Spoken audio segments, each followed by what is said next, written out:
যে ব্যক্তি প্রত্যেক শুক্রবারে জুম্মার দিন সূরা কাহাফ একবার পড়বে, আল্লাহ তাআলা তাকে 3টা ফজিলত মর্যাদা দান করবে।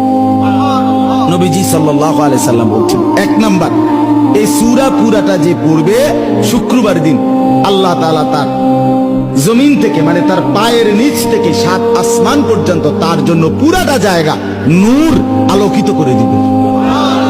2 নাম্বার, পরবর্তী শুক্রবার পর্যন্ত 8 দিন সে যাবতীয় ফিতনা, যাবতীয় মুসিবত থেকে নিরাপদ থাকবে।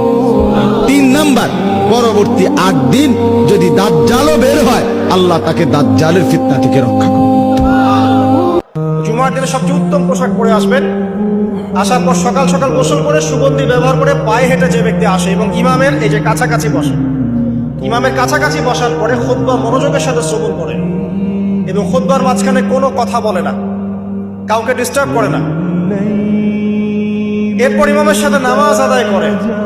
এই ব্যক্তির আমল নামায় যে নেকি লেখা হবে, নবীজি বলছেন সে যে প্রত্যেক পদক্ষেপ ফেলে এখানে এসেছে, তার বিনিময়ে, একটা পদক্ষেপের বিনিময়ে 1 বছরের নফল রোজা আর 1 বছরের নফল তাহাজ্জুদের নেকি তার আমল নামায় লিখে দেওয়া হবে।